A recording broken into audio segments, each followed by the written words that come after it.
Hey, salut la team. Bon, petite vidéo détente aujourd'hui, vraiment très chill, hein. On va simplement parler des différents portefeuilles que je vais mettre en place dans le temps et que je te montrerai bien évidemment sur cette chaîne YouTube. Parce que, bon, tu l'as vu, hein, j'ai dû vendre mes positions, notamment PEA, compte titre, Fortuneo. Compte titre aussi Interactive Broker, j'avais commencé doucement mais sûrement un portefeuille Small Cap Value. Et à mon grand regret, j'ai dû vendre ces positions-là. Bon voilà, encore une fois, je vais pas refaire l'histoire, mais globalement, j'ai tout vendu à l'exception d'une chose qui est mon portefeuille eToro. J'étais rentré sur un portefeuille hybride sur eToro avec notamment de la crypto et j'ai vraiment eu de la peine sur le moment et en fait, ça va.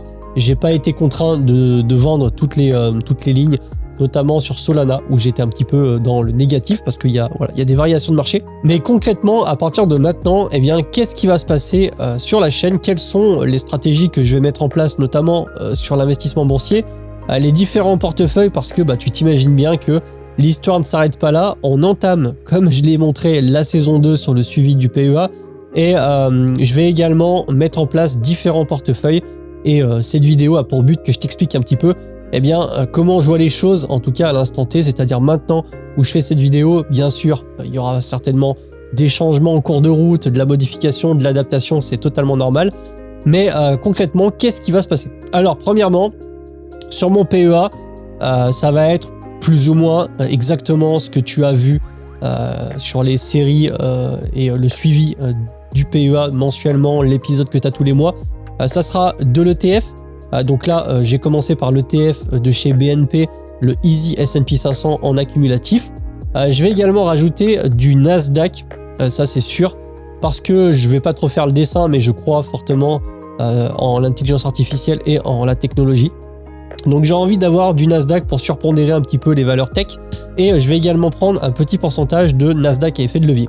Je sais pas encore si je vais faire 50, 30, 20, 50, 40, 10... sur S&P 500, Nasdaq et Nasdaq à levier. Honnêtement, j'en sais rien. Je vais prendre également, je pense, de temps en temps, des actions qui, en tout cas, pour lesquelles je trouve qu'il y a un bon point d'entrée. Exactement comme ça avait été le cas avec l'action LVMH. Tu sais, je t'avais fait une vidéo où, ça y est, je rentre sur LVMH. Je t'avais également parlé de GTT, Visiomed, etc. Donc, ça va pas changer de d'habitude. Si ce sont des actions éligibles au PEA, et que ça m'intéresse à l'instant T, bien sûr, j'en achèterai. Mais la base, le cœur restera quand même les ETF parce que les ETF, c'est du passif, c'est de l'indiciel. Il y a quand même peu de risques et les performances sont plutôt bonnes. Bref, jusqu'à maintenant, les ETF ont toujours été en plus-value de mon côté. Donc, ça me rassure. Concernant le compte titre, on va dire sur Fortuneo, c'est vrai que je le montrerai pas sur les vidéos sur ma chaîne YouTube. Peut-être que je pourrais faire une série associée, mais encore une fois, ça sera très proche de ce que tu peux avoir sur le PEA, à la différence que ça sera de l'argent qui est débloquable rapidement. Mais globalement, je vais pas m'embêter. Je vais prendre exactement l'ETF du S&P 500, mais de chez BlackRock, le iShare, parce que voilà, c'est le plus gros, et puis parce que c'est BlackRock, hein. Et je prendrai également de l'ETF du Nasdaq. Ça sera très concrètement la même chose qu'en PEA, parce que je suis très content, en tout cas jusqu'à aujourd'hui, de cette stratégie. Je crois en l'IA, je crois aux valeurs tech, sur le fait que ça va pas décroître dans le temps, ça va peut-être monter un petit peu moins violemment. Et encore quoique, à chaque fois qu'on se dit ça, il y a 10 ans on se disait déjà ça, et quand on voit des boîtes comme Nvidia, ces derniers temps qui ont vraiment explosé, même Apple, Microsoft et les 7 magnifiques, ce sont vraiment de très très bonnes sociétés. Donc ça sera vraiment sur la partie Fortuneo. La partie eToro, donc eToro, j'ai ouvert il y a pas très longtemps un compte chez eToro, il y a à peu près 8-9 000 euros dessus, sur un portefeuille hybride, vraiment crypto, et je fais du copy trading exclusivement. C'est-à-dire que voilà, il y a des portefeuilles qui, jusqu'à maintenant, donnent de la performance qui est plus que correcte. Notamment, je suis en copie de portefeuille de Green Bull Invest. Donc, pour ceux qui connaissent, c'est la société de Yann Darwin et de ses associés, pardon. Donc, encore une fois, je ne fais pas de pub pour eux. Voilà, je te dis simplement ce que je fais de mon côté. J'ai envie aussi de faire un portefeuille small cap, de reprendre un portefeuille small cap parce que vraiment, j'ai adoré la partie analyse technique, fondamentale, etc. Notamment grâce au logiciel Screener. Je t'avais déjà montré plusieurs fois dans les vidéos le logiciel qui me permet d'analyser pas mal de sociétés et notamment les small cap Et pourquoi chez Interactive Broker? Parce que quand j'avais commencé à vouloir créer un portefeuille small cap value, orienté value, sur par exemple Fortuneo, la plupart des numéros Easy et de la recherche que je faisais n'aboutissaient pas. Et sur Interactive Broker, il y avait un petit peu tout ce que je voulais. Donc portefeuille Interactive Broker en compte titre, orienté spécifiquement small cap value. Donc voilà, dès qu'il y a une société que j'estime avoir un bon potentiel et qui correspond à mes critères de sélection, je te referai certainement sur le premier épisode là les critères de sélection, mes critères de sélection pour que une société small cap apparaisse en portefeuille. Voilà, j'avais vraiment de bonnes performances puisque j'étais aux alentours des 10% depuis le début de l'année. C'était plus ou moins comme le S&P 500, donc j'étais assez content parce que rappelle-toi, quand tu commences à faire des portefeuilles stock picking, c'est-à-dire la sélection d'actions individuelles, tu vas sélectionner une à une les actions par-ci par-là. C'est assez compliqué, voire très compliqué sur le long terme de surperformer le marché de manière générale, c'est-à-dire soit le MSCI World, soit le S&P 500. Globalement, on est entre 9 et 10% moyenné sur une performance lissée dans le temps, au niveau annuel bien sûr, 10% annuel. Et c'est assez difficile de battre cette performance-là. Enfin, en tout cas, moi, de ce que j'ai pu en voir, effectivement, ça reste relativement compliqué. Donc vraiment, un portefeuille small cap, à terme, idéalement composé de 15, 20, peut-être 25 valeurs. Ça, c'est vraiment quand on est sur la finalité.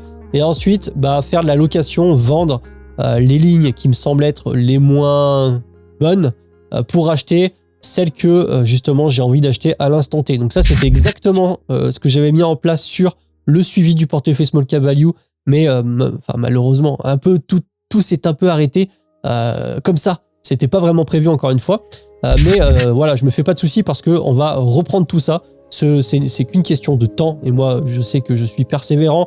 Je vais rien lâcher comme on dit. Et ensuite, il y a un portefeuille qui me donne envie depuis vraiment longtemps. Alors là, pour le coup, c'est purement émotionnel. C'est purement du côté j'ai envie d'avoir ces valeurs en portefeuille. Alors qu'est-ce que ça va être comme portefeuille? Ça va être un compte titre avec des sociétés que j'affectionne particulièrement et dont j'utilise les services ou les produits et les produits. Donc globalement voilà, j'ai tu vois un MacBook Pro, j'en suis genre ultra content.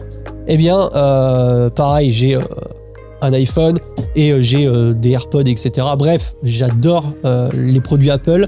Je trouve qu'ils sont fantastiques. Certes, ça a un prix, mais moi, je trouve ça vraiment incroyable. L'écosystème Apple, etc. J'ai envie d'avoir du Apple. Je fais du montage vidéo, notamment sur la suite Adobe, donc Premiere Pro, Photoshop, Lightroom, etc. Eh bien, je vais prendre du Adobe. J'adore LVMH, j'ai pas de fringues Louis Vuitton, mais j'adore LVMH. Eh bien, je vais prendre du LVMH.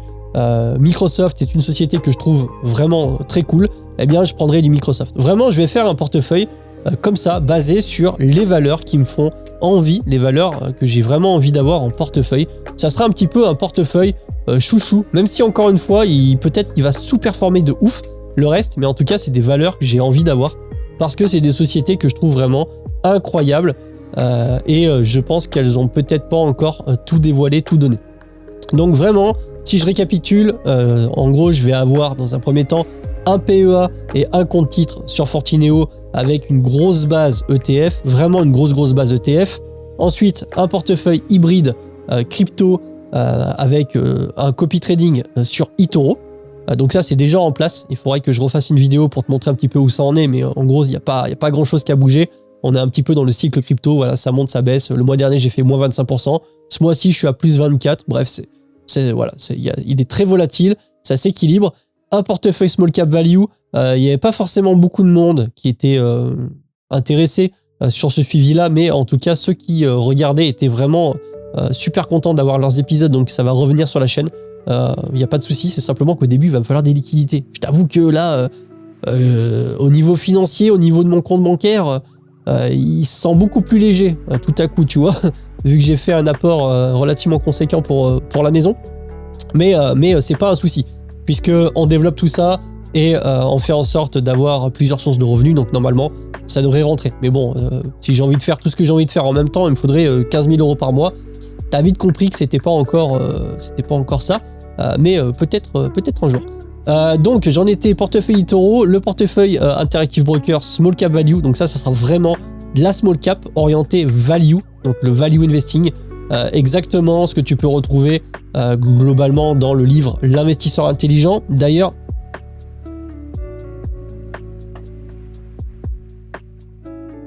pour ceux qui se poseraient la question, c'est ce livre-là. Tu vois, il est assez conséquent. Il y a combien de pages? Il y a 450 pages. Benjamin Graham, très connu, la Bible de Warren Buffett. Warren Buffett a tablé sa stratégie un peu beaucoup sur ce livre, malgré qu'il a quand même du Apple, société de croissance. Bref, il a un petit peu fait des portefeuilles hybrides aussi à la fin. Mais en tout cas, c'est un très très bon livre qui date un peu, mais franchement, il y a des très très bonnes choses à l'intérieur. Donc vraiment, voilà, portefeuille small cap value. Et comme je te l'ai dit, eh bien, un portefeuille purement orienté plaisir. Là, par exemple, j'avais fait un début de portefeuille sur l'application. Tu sais, je t'avais présenté une fois en vidéo les applications qui permettent de pouvoir faire un suivi assez simplifié avec une interface. Et moi, j'avais un portefeuille que j'avais nommé Ultimate Portefeuille. Par exemple, eh bien, en action, j'avais mis Apple, Adobe, Air Liquide, Alphabet, donc Google, LVMH, Meta, Platform, Microsoft, Nike, Nvidia, Tesla, TSM, c'est Taiwan Semiconductor, ce genre de société, tu vois, Walt Disney, etc. Et là, on n'est pas du tout en mode je fais une analyse fondamentale, je regarde, etc. Peut-être que je prendrai les bons points d'entrée du méta, mais c'est vraiment des sociétés que j'ai envie de posséder parce que comme je te l'ai dit, j'utilise les produits et ou les services et j'en suis particulièrement fan. Voilà, ça sera vraiment un portefeuille, je pense, qui sera très intéressant et puis ça me permettra un petit peu de savoir dans le temps ce que ça peut donner niveau performance.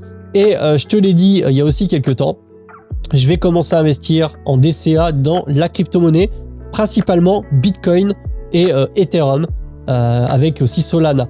Donc à voir ce que ça va donner dans le temps, mais j'étais un petit peu dubitatif sur la crypto, malgré qu'en fait quand on refait l'historique de ce que j'ai pu avoir en vecteur d'investissement, eh bien avant l'immobilier, avant la bourse, avant YouTube, avant l'affiliation, avant l'autre entreprise, eh bien la première, enfin en tout cas le premier actif que j'ai détenu, c'était du Bitcoin en 2012-2013. Ça valait de mémoire 330, 350 $. J'en ai eu parce que fut un temps où j'étais sur des business alternatifs, purement Ponzi, très borderline, arnaque, tout ce que tu veux, c'était en rien, c'était solide. Mais voilà, on était payé en crypto-monnaie, c'était un petit peu l'époque du début. Il n'y avait même pas Ethereum, le Bitcoin était la seule crypto qui existait à ce moment-là. J'avais dû ouvrir des wallets pour me faire payer via ces différents Ponzi. Voilà le pourquoi du comment j'ai eu du Bitcoin. Mais jusqu'à ce que les ETF spot Bitcoin ont été approuvés par la SEC, ou l'ICC, je sais plus lequel des deux, enfin bref, je crois que c'est l'ICC, ils ont approuvé les ETF Bitcoin.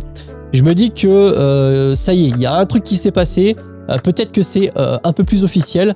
Moi qui avais peur qu'un jour, pour une raison quelconque, et que les gouvernements se disent tiens, ça devient trop dangereux pour nos monnaies au niveau national, pour vraiment toute la monnaie, le blanchiment, bref, pour tout ce que tu veux, que le Bitcoin soit tout simplement interdit, que la crypto soit interdite. Là, il s'avère que il y a quand même un pied dedans et les institutionnels maintenant qui sont rentrés, des BlackRock, etc. Avec des très grosses sommes. Eh bien, ça me conforte dans l'idée d'en posséder. Je sais pas trop ce qui va se passer, mais je me dis que si un jour, à force que les gouvernements fassent n'importe quoi et que les monnaies ne valent plus rien, en tout cas, ça vaut de moins en moins, que ce soit le dollar, l'euro, bref, il n'y a aucune monnaie qui voit sa valeur augmenter dans le temps. On a l'or, par exemple, c'est une réserve de valeur, mais tout ce qui est euro, dollar, etc., ça tend vers zéro. Alors que le Bitcoin, eh bien, on voit bien qu'il y a une limite, c'est quand même vraiment bien foutu comme système. Donc pourquoi pas, et tout ça se passera pour l'instant sur Kraken, sur voilà, j'ai Binance, mais je ferai ça sur Kraken. Voilà. C'est une question de choix personnel. Donc voilà concrètement les différents portefeuilles. Je te ferai peut-être des dessins si j'ai un petit peu le goût durant la vidéo. On va essayer de suivre un petit peu tout ça au fil du temps sur la chaîne. De toute façon, moi YouTube, j'ai pas prévu d'arrêter dans 6 mois. Ça me plaît énormément. Vous êtes de plus en plus nombreux à être sur la chaîne. Donc franchement merci. Si t'es pas abonné, abonne-toi si tu trouves le contenu intéressant, si tu as envie de voir un peu ce que ça va donner. Je le rappelle encore une fois que sur le suivi du PEA, on était passé de 5 000 € début janvier 2020, avant le Covid. Et au moment où je l'ai stoppé, on était déjà à 50 000 €. Donc si tu as envie de voir ce que ça donne, n'hésite pas à t'abonner. Tout ça, ça sera sous forme d'épisodes mensuels par-ci par-là. Et je vais peut-être intégrer le suivi sur eToro, le suivi sur Interactive Broker. Bref, n'hésite pas à me dire en commentaire ce que tu en penses. Est-ce que ça t'intéresse de voir un petit peu tout ça? Et si tu as des suggestions de choses que je pourrais montrer, etc., en plus du mesuré découpé et de tout ce que je te fais jusqu'à maintenant, n'hésite pas à me le dire en commentaire ou à venir sur Discord pour qu'on puisse en discuter. Allez, sur ce, je vais te laisser sur ce guide bourse. T'hésiteras pas à aller jeter un coup d'œil. Et moi, je te retrouve bientôt sur la prochaine vidéo. Je te dis à la prochaine, c'était Jam. Salut!